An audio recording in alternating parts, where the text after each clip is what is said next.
ಸರ್ಕಾರಿ ಅಧಿಕಾರಿಗಳು 60 ಆದಮೇಲೆ ರಿಟೈರ್ಮೆಂಟು, ರಾಜಕಾರಣಿಗಳು ರಿಟೈರ್ಮೆಂಟ್ ಟೈಮ್ ಇಲ್ಲ. ಆದರೆ ಬಿಜೆಪಿಯಲ್ಲಿ 75 ವರ್ಷ ಮೀರಿದವರು, ತುಂಬಿದವರು ರಾಜಕೀಯದಿಂದ ಅಧಿಕಾರದಿಂದ ಹಿಂದೆ ಸರಿಯೋಕೆ ಸೂಚನೆಗಳಿದೆ, ಅಲಿಖಿತ ಒಪ್ಪಂದ ಇದೆ.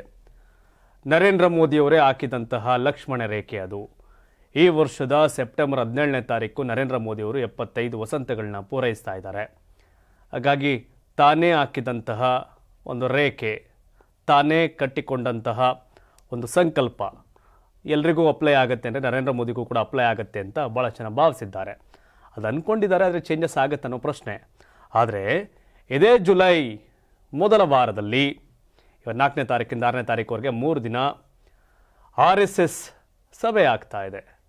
3 ದಿನಗಳ ಬೈಠಕ್ನಲ್ಲಿ ಮೋಹನ್ ಭಾಗವತ್ ಅವರು ಸೇರಿದಂತೆ ಪ್ರಮುಖರು ಭಾಗಿಯಾಗ್ತಾ ಇದ್ದಾರೆ.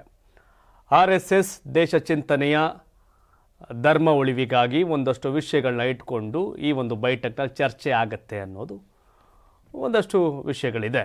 ಆದರೆ ಅದೆಲ್ಲಕ್ಕಿಂತ ಹೆಚ್ಚಾಗಿ ನರೇಂದ್ರ ಮೋದಿಯವರು 75 ವಸಂತಗಳನ್ನು ಪೂರೈಸಿರೋ ಸಂದರ್ಭದಲ್ಲಿ RSSನ ಈ ಬೈಠಕ್, ಈ ಸಭೆ ಭಾಳ ಮಹತ್ವವನ್ನು ಪಡ್ಕೊಂಡಿದೆ. ಕಾರಣ ಇಷ್ಟೇ, ಯಾರಾಗ್ತಾರೆ ಮುಂದಿನ ಪ್ರಧಾನಿ ಅನ್ನೋ ಚರ್ಚೆ ಸದ್ದಿಲ್ಲದೆ ಬಿಜೆಪಿಯಲ್ಲಿ ಯಾರು ಕೂಡ ಹೇಳು ಮಾಡಲ್ಲ.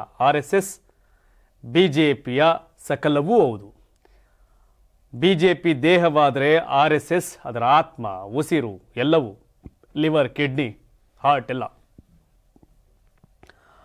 RSS ನರೇಂದ್ರ ಮೋದಿಯವರಿಗೂ RSSಗೂ ಆಗ್ಬರಲ್ಲ, ಸಂಘರ್ಷ ಇದೆ ಅನ್ನೋದು ಸಹಜವಾದಂಥ ಚರ್ಚೆ. ಕಳೆದ ಲೋಕಸಭೆ ಚುನಾವಣೆಯಲ್ಲಿ ಬಿಜೆಪಿಗೆ ಮೆಜಾರಿಟಿ ಶಾರ್ಟೇಜ್ ಆಗೋ ಕಾರಣನೇ RSS ಅವರ ಮೌನ. ನಂತರ ಹರಿಯಾಣ, ಮಹಾರಾಷ್ಟ್ರ ಎಲ್ಲ ಚುನಾವಣೆಯಲ್ಲೂ ಮತ್ತೆ ಆಕ್ಟಿವ್ ಆದಂಥ RSS ಬಿಜೆಪಿಯನ್ನು ಗೆಲುವಿನ ದಡಕ್ಕೆ ಸೇರಿಸಿದೆ ಅನ್ನೋದು ಓಪನ್ ಸೀಕ್ರೆಟ್. ಕಳೆದ ಲೋಕಸಭೆ ಚುನಾವಣೆಗೂ ಮುನ್ನ JP ನಡ್ಡಾ ಅವರು ಆಡಿದಂಥ ಮಾತು, ನಮಗೀಗ ಅದರ ಅವಶ್ಯಕತೆ ಇಲ್ಲ, ಕಾರ್ಯಕರ್ತರು ಸ್ಟ್ರಾಂಗ್ ಆಗಿದ್ದಾರೆ ಅಂತ. ಬುದ್ಧಿನೇ ಇಲ್ಲ ಅಂತ ಕಾಣುತ್ತೆ ನಡ್ಡಾ ಅವ್ರಿಗೆ. ಕಾರ್ಯಕರ್ತರು ಯಾರು? ಅದೇ ಸಂಘ ಪರಿವಾರದವರು, ಅದೇ RSS ಹಿನ್ನೆಲೆಯವರು. RSS ಇಲ್ಲದೆ ಬಿಜೆಪಿ ಇಲ್ಲ, ಆದರೆ ಬಿಜೆಪಿ ಇಲ್ಲದೆ RSS ಇರುತ್ತೆ ಅನ್ನೋ ಕನಿಷ್ಠ ತಿಳುವಳಿಕೆ ನಡ್ಡಾ ಅವ್ರಿಗೆ ಅವತ್ತಿದ್ದಂಗೆ ಕಾಣಲಿಲ್ಲ. ಇದಕ್ಕೆಲ್ಲ ಇದನ್ನು ಹೇಳಿಸ್ತಾ ಇರೋರೇ ನರೇಂದ್ರ ಮೋದಿ, ಅಮಿತ್ ಶಾ ಅನ್ನೋದು ಗೊತ್ತಿತ್ತು ಸಂಘ ಪರಿವಾರಕ್ಕೆ, RSSನವ್ರಿಗೆ. ಅವರೆಲ್ಲರೂ ಮೌನವಾದರೂ ಲೋಕಸಭೆ ಭಾಳ ಹಿನ್ನಡೆಯನ್ನು ಅನುಭವಿಸಿದ್ರು. ನಂತರ TDPಗೆ, JDSಗೆ, JDUಗೆ ಮಸ್ಕ ಹೊಡೆಯುವಂಥ ಸನ್ನಿವೇಶ ಮೋದಿಯವ್ರಿಗೆ ಬಂತು.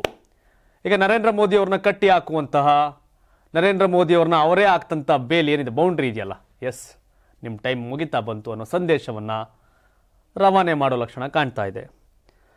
ನಾನು ದೇವರ ಪ್ರತಿರೂಪ, ದೇವರ ನನ್ನಲ್ಲಿ ಕಳಿಸಿದ್ದಾನೆ ಅನ್ನೋ ಮಾತುಗಳನ್ನ ನರೇಂದ್ರ ಮೋದಿಯವರು ಲೋಕಸಭೆ ಟೈಮಲ್ಲಿ ಹೇಳಿದರು. ಹಾಗಾಗಿ ಆ ಒಂದು ವೇಳೆ ಆ ಸನ್ನಿವೇಶವನ್ನು ಮಾತಾಡಿದರು ಮೋಹನ್ ಭಾಗವತ್ ಅವರು. ಕೆಲವರು ದೇವರಾಗ್ಬಿಡ್ತಾರೆ ಅಂತ ಅವಿನೇರವಾಗಿ ಚಾಟಿ ಬೀಸೋ ಕೆಲಸ ಮಾಡಿದರು. ಯಾಕೆಂದರೆ ನರೇಂದ್ರ ಮೋದಿಯವರು RSS ನಡುವಿನ ಸಂಬಂಧ ಅಷ್ಟಕ್ಕಷ್ಟೇ.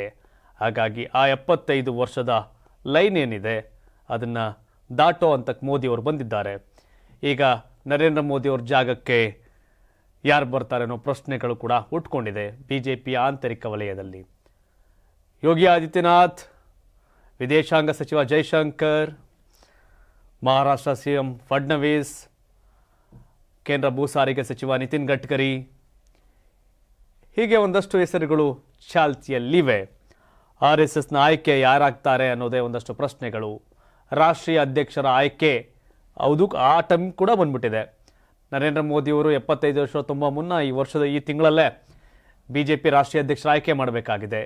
ಈ ಟೈಮಲ್ಲೇ RSSನ ಈ ಒಂದು ಬೈಠಕ್ ಬಹಳ ಮಹತ್ವಪೂರ್ಣದ್ದು. ಬಿಜೆಪಿಯ ರಾಷ್ಟ್ರಾಧ್ಯಕ್ಷರು ಜೊತೆಗೆ ಪ್ರಧಾನಿ ಅವರ ಟರ್ಮ್, ರಾಜೀನಾಮೆ, ಹೊಸ ಪ್ರಧಾನಿ ನೇಮಕ ಇವೆಲ್ಲವೂ ಕೂಡ ಚರ್ಚೆಯಲ್ಲಿದೆ. ಬಟ್ ಒಂದಂತೂ ಸತ್ಯ, ನರೇಂದ್ರ ಮೋದಿಯವರ ಆ ಹಿಂದಿನ ಇತ್ತಲ್ಲ ಶೈಲಿ, ಡೋಂಟ್ ಕೇರ್ ಕಲ್ಚರ್, ಅದ್ಯಾವುದೂ ಇಲ್ಲ. ಕೇಂದ್ರ ಸರ್ಕಾರ ಅಂದರೆ ಮೋದಿ, ಅಮಿತ್ ಶಾ ಅನ್ನಂಗೆ ಆಗಿದೆ. ಇನ್ಯಾರು ನಿರ್ಮಲಾ ಸೀತಾರಾಮನ್ ಗೊತ್ತಾಗ್ತಾರೆ, ಜೈಶಂಕರ್ ಗೊತ್ತಾಗ್ತಾರೆ, ಇನ್ಯಾರು ಸೆಂಟ್ರಲ್ ಮಿನಿಸ್ಟರ್ ಒಂದು ಗೊತ್ತೇ ಆಗಲ್ಲ. ಇನ್ನು ಕರ್ನಾಟಕದವರು ಅನ್ನೋ ಕಾರಣಕ್ಕೆ ಕುಮಾರಸ್ವಾಮಿ ಅವರು, ಪ್ರಹ್ಲಾದ್ ಜೋಶಿ ಗೊತ್ತಾಗುತ್ತೆ ಅನ್ನೋದ್ಬಿಟ್ರೆ ಕೇಂದ್ರ ಸರ್ಕಾರದಲ್ಲಿ ಗೊತ್ತಾಗದೆ 4-5 ಹೆಸರು, ಅದ್ರ ಮೇಲೆ ಇನ್ನು ಹೆಸರು ಗೊತ್ತಾಗಲ್ಲ. ಇನ್ಯಾರು ಸೆಂಟ್ರಲ್ ಮಿನಿಸ್ಟರ್ ಗೊತ್ತಾಗಲ್ಲ. ಯಾಕೆಂದರೆ ಇಡೀ ದೇಶ ಅಂದರೆ ಮೋದಿ, ಅಮಿತ್ ಶಾ ಅನ್ನೋ ರೀತಿಯ ಆಡಳಿತ ಶೈಲಿ. ಇದರ ವಿರುದ್ಧ ದೇಶ ಮೊದಲು, ವ್ಯಕ್ತಿ ಎಲ್ಲ ಅನ್ನೋದು ಬಿಜೆಪಿಯವರ, RSSನವರ ಸಿದ್ಧಾಂತ. ಆದರೆ ಇದೆಲ್ಲವನ್ನೂ ಕೂಡ ಉಲ್ಟಾ ಪಲ್ಟಾ ಮಾಡಿದ್ದು ನರೇಂದ್ರ ಮೋದಿ ಮತ್ತು ಅಮಿತ್ ಶಾ. ಈ ವ್ಯಕ್ತಿಗತ ರಾಜಕಾರಣವನ್ನು ವಿರೋಧ ಮಾಡೋದೇ ಬಿಜೆಪಿ ಕೆಲಸ. ಕಾರ್ಯಕರ್ತರೇ ಶಕ್ತಿ, ದೇಶ ಮೊದಲು ಅನ್ನೋ ಲಾಜಿಕಲ್ಲಿ RSS ಅವರು ಕೆಲಸ ಮಾಡ್ತಾರೆ. ಸೊ ಹಾಗಾಗಿ RSSನ ಈ ಬೈಠಕ್ BJPಯ ಒಂದು ವರ್ಗಕ್ಕೆ ಏನಾಗುತ್ತೆ ಅನ್ನೋ ಲೆಕ್ಕಾಚಾರಕ್ಕೆ ಹೋಗಿದ್ದಾರೆ. ಬಟ್ ಅಷ್ಟು ಸುಲಭವೇ ನರೇಂದ್ರ ಮೋದಿ ಅವ್ರನ್ನ ಚೇಂಜ್ ಮಾಡೋದು ಅಂತ.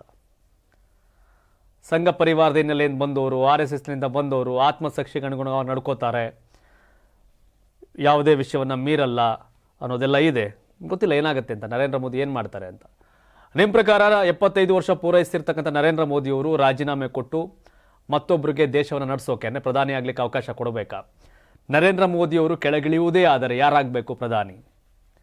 ಯೋಗಿ ಆದಿತ್ಯನಾಥ್, ದೇವೇಂದ್ರ ಫಡ್ನವೀಸ್, ನಿತಿನ್ ಗಡ್ಕರಿ, ನಿರ್ಮಲಾ ಸೀತಾರಾಮನ್, ಅಸ್ಸಾಂ ಸಿಎಂ ಹಿಮಂತ್ ಬಿಸ್ವಾ ಶರ್ಮಾ, ಯಾರಾದರೆ ಸರಿ ಅನಿಸುತ್ತೆ? ಅಥವಾ ಆದಂಗಾಲಿ ಬೇರೆಯವ್ರ ರೂಲ್ಸು, ನರೇಂದ್ರ ಮೋದಿ ರೂಲ್ಸ್ ಇಲ್ಲ, ಇವರು ಇನ್ನೂ ಮುಂದುವರಿಲಿ ಅಂತ ಹೇಳ್ತೀರಾ? ಅಥವಾ ಅಮಿತ್ ಶಾ ಆಗಬೇಕಾ? ನಿಮ್ಮ ಅಭಿಪ್ರಾಯವನ್ನು ಕಾಮೆಂಟ್ ಮಾಡಿ ತಿಳಿಸಿ. ಧನ್ಯವಾದ. ಇದು ಕರ್ನಾಟಕ ಟಿವಿ, ಕನ್ನಡಿಗರ ಧ್ವನಿ.